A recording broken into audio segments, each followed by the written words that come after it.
On this week's episode of the High Not to Laugh podcast, I will be talking about memories I have of Christmas pasts. And some I was involved with, some I wasn't. I'm high on an edible, and he's my father. Yeah.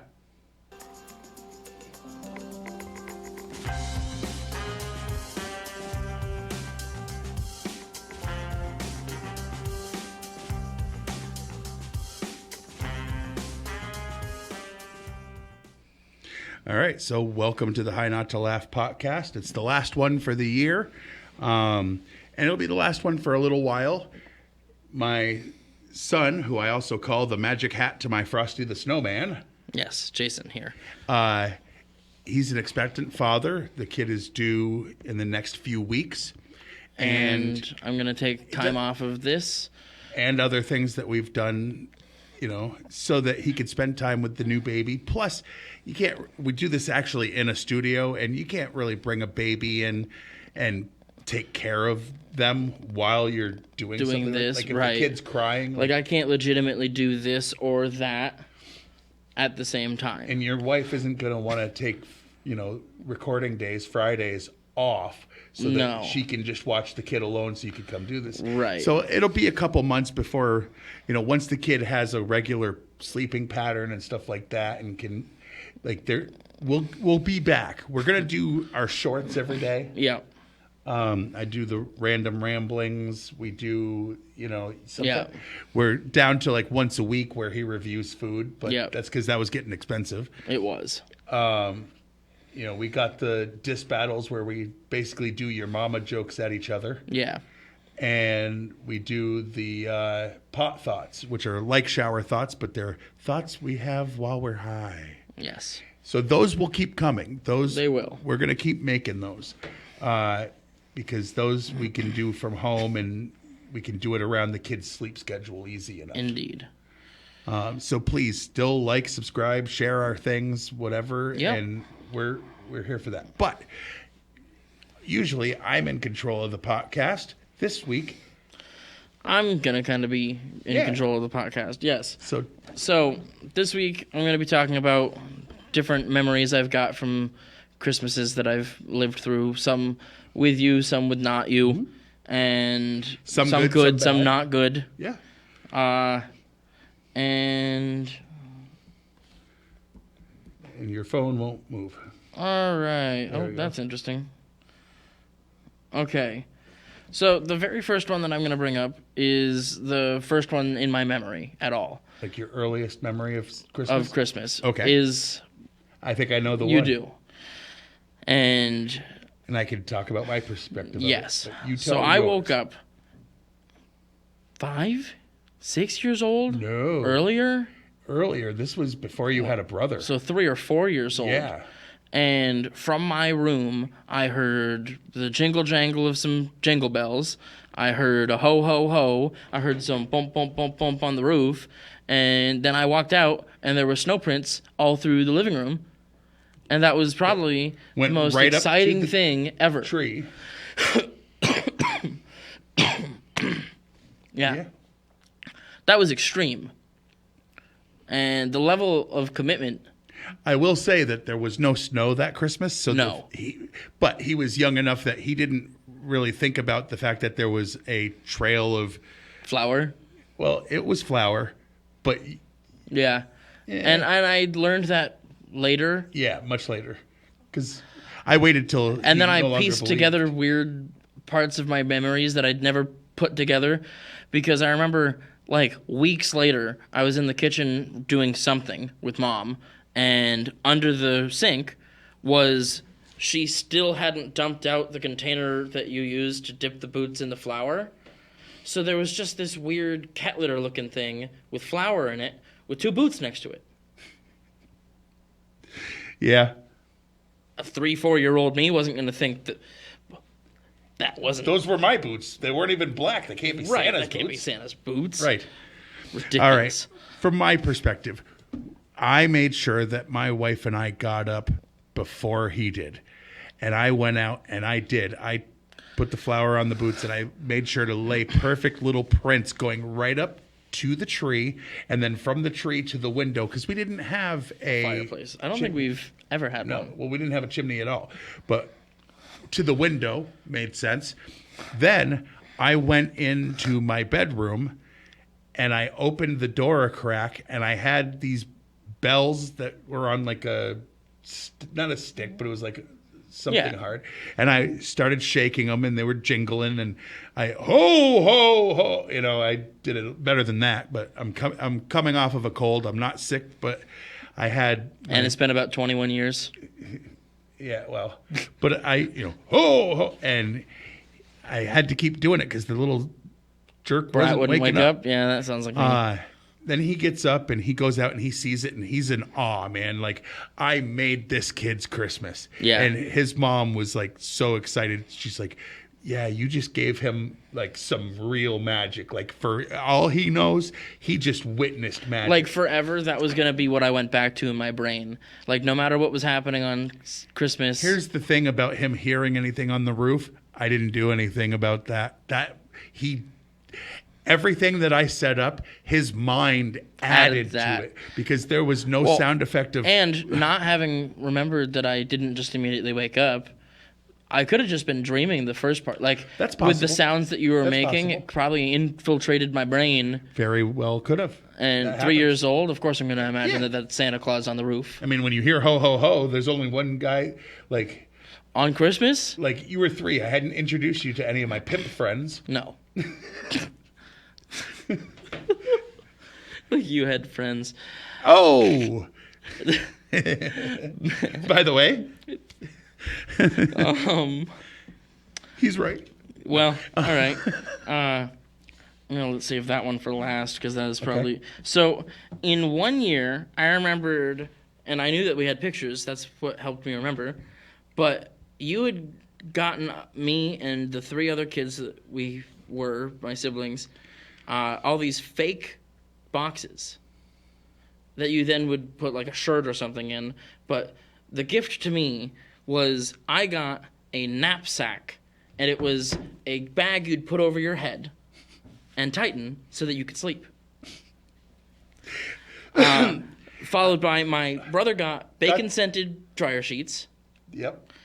My sister got a collar for your animal so you'd put it on and they could talk to you in English. Awesome. And then my other brother got an earwax candle set. Yes. I don't know how many people have seen the fake boxes that you can get at Walmart. Usually that's where I got them. You could get some online. They come out with new ones every year to add to it. Yes. But yeah, this was when it was fairly new an idea. Yes. And that same year, I got the Oregon Trail card game. Yes. Which is one of the most stupid, ridiculous things that I have held on to and cherished. All right? Because that game, digital, is dumb. And they made a card game out of it. I'm Gen X. I loved Oregon Trail. Same Christmas, I got The Breakfast Club, I got Weird Science, I got 16 Candles. It was a set of those 3 movies. So I got a Bob Ross t-shirt. Yeah, he loves his Bob Ross. I love him still, but I was absolutely obsessed at the time. And I got Spider-Man Homecoming. Oh, yeah. And I got all of those on the same Christmas, and I could not have been happier.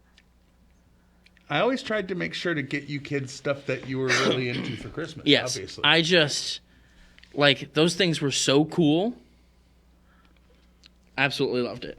Yeah. All right. I remember going, so it wasn't a Christmas-specific thing to it being on Christmas, but it was about Christmas. Okay. I remember there was a kid at school. I did not get along with him as it was. And he came to me and he told me that my dad was Santa Claus. How did your dad handle that? I went home and I said, Dad, this kid at school said that you're Santa Claus. And he looks at me and says, so you think I barely can get you presents, and I'm going out and getting every other kid presents in the world? How stupid does that sound? And by the way, that sounds pretty darn stupid to me. Why would he be going out and getting presents? Because the kid did not tell him everyone's dad is their own personal Santa. No, he He said that my dad was Santa. Right. And he's fat and he's got the beard, but And I did no. say, I was like, I understand that I'm fat and I have a beard, but at the time my beard wasn't even gray. Now it's almost white. But I absolutely, like, and I just played it deadpan. I was like, so I'm always broke and have a hard time getting you kids toys. I'm now getting you extra toys that I don't get credit for, and every other kid on the planet. And he was like, yeah, that's dumb. Yeah. And the kid never brought it up again. And this is why he believed in Santa Claus until he was in what grade? Sixth? Mm-hmm. Yeah.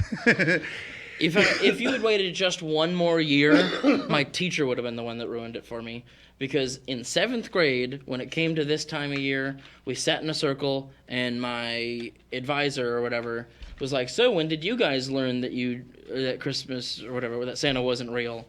And there were a couple of us that acted like it was our first time hearing that, because good. But if I hadn't actually had just learned that the 1 year prior, I would have been distressed. The time that kid said that, I got you believing it. Oh, you did.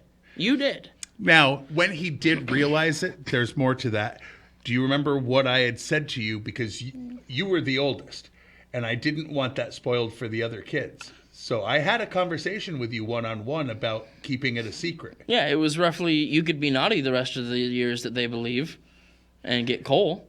It's like... And it was like, oh no, Santa's part real, of the and magic. I could be part of it, and I could be part of the magic, and now you can help me find things from Santa to the kids. And eat the whatever was left out for him. That was a thing. Which was another thing. Did you have it on your list? I have that here. All right, please go with that. That was my next one. Good. So, actually, first, there was another earlier one. Okay. I remember after Joey was in the picture, at some point, still young, I wrote a letter the night before to Santa asking specifically for a picture of him and Rudolph hanging out together. All right? And I never got that picture. Obviously, I never got that picture. It's not a picture that could exist. Right. But I remember the next morning I woke up and there was a little letter explaining that he was too busy in his packed night of flying around the world to take a picture. And I couldn't have been heartbroken for it because I realized he cared enough to have stopped and written that. And if he was a smarter kid, he would have realized that meant he had plenty of time to take a photo. Right. But luckily, my son is dumb as a post. I really am. So then sometime probably when I was like 12 or 13 years old, my dad told me that he got a call from Santa Claus. And that Santa was basically sick of cookies by the end of the night. And that we were always his last stop, which was miraculous. And that getting to us, he could rather have hot wings and a beer, because he's not the one flying anyway, all right? So it's not drinking and flying. He wants to relax a little on the ride home before getting back. For the shows out there, like, enjoying the story, I think. So... the idea that I had in my head was he wanted the hot wings to help clear out the cookies when he got to the North Pole. And they're delicious. Yeah. So, and around the honestly, time... I didn't want milk and cookies. I'm a hot wing fanatic. I love hot wings. I still am to this day. Yeah. And a beer goes awesome with hot wings. So of course it does. And it turns out that... for years, I got a plate of hot wings left out with a beer next to it every year. Yeah. Because I was smarter than the other parents who were like sitting there going, ugh, sugar cookies? No. Simple microwave Tyson, hot wings. Just Tyson hot wings. Yep. And it was perfect. Yep. Because then, when I did find out, I got to have some of those hot wings. Not the beer, though. No, I was still young. But, hey. And then the year that it was ruined for me... This had nothing to do with me. Well, technically, I just didn't believe that he was Santa. And you then explained to me what that meant. And that meant that there isn't one. And that kind of sucked. But I remember there was a year that my mom, we were always tough on money. So, looking back, obviously, I can't blame her for it. But we didn't get Christmas presents on Christmas at my mom's house one year because there wasn't Christmas presents for us to get. So she said that Santa had called ahead and that he was going to be late to her place because he spent so much time being awesome at my dad's and my grandparents, and that he was going to get to us in a week. And then basically on New Year's, a skinny guy with a dirty, muddy-looking beard and like 2 teeth showed up dressed like in a red car, like anorexic Claus. It wasn't a sleigh, but he had a car. Yes, and then he came with a like photorealistic version from all of the dreams I ever had about Santa Claus showing up. His wife was exact. All right, she went all out, and he was like, not. No, he was not Santa Claus. And I remember standing there, looking at this, and my brother was eating it up because he was way younger than me. And I'm sitting there thinking, no, this isn't Santa. Maybe that's his wife. I don't know why she's hanging out with this guy. But that's definitely not Santa Claus. And that's definitely not his sleigh outside. Yeah, Santa has to keep his girl in check if she's hanging out with this dude. But, yeah, the only note I had was Crackhead Santa. And it's like, it really kind of took the magic out of it for me when I saw this dirty, gross guy in a not clean costume. And you'll notice, there's something I noticed you've picked up from me that you haven't mentioned. Do you have anything else on the list that you... I don't think so. Okay. One thing I grew up with, and you know this, is my stepmother. Oh, yeah? Like, my mom, she would buy stuff around, November, December. My dad would have probably been the same way if it wasn't for my stepmother, who on the day after Christmas, when things go on sale, she would buy all the wrapping paper and all that stuff. Then they've got it for next year. Exactly. It saved her so much money. She just had a spot where she put all that stuff. And then all year long, she would find stuff that me and my 2 stepbrothers were into, and she would buy them and put them away for birthdays or Christmas. One year, I was really into the DC superheroes, and they had a set of toys called Superpowers. And I had almost every single one that existed under that tree that one day. Like, I opened up 35, 40 action figures, and that was 50. all I got. Right. You know what I'm saying? I got a spaceship that Superman flew because he doesn't need one. Yeah, well, you also got not? Clark Kent. And not Clark Kent, oh, look, I'm Superman underneath. Clark Kent. Like, straight up just Clark Kent. Goofy, bumbling, fool. It was a Clark special Kent. thing that you had to order from Nesquik. That's amazing. Back when it was called Nestle Quick. It actually said Nestle Quick, not Yep. Nesquik. But anyway, you seem to have learned that because I noticed in October you were starting to buy stuff for Christmas. Because people, why are you waiting until the last month and a half to start buying your Christmas stuff? And then you're like, oh, I'm broke. If you start earlier on and then just hold on to the stuff, you can buy more things. I've got a pretty good load that I'm going to be handing out. I feel bad that your mom didn't have money to give you stuff that year, but I started early because that's what I learned. So I always made sure you guys had a bunch of stuff. Yeah. And it was always easy when the grandparents wanted to give us stuff from Santa too. And that always went to that went for the stepkids too. You and your brother and Stephanie and Austin all got piles of stuff. It was always, I made sure it was fair.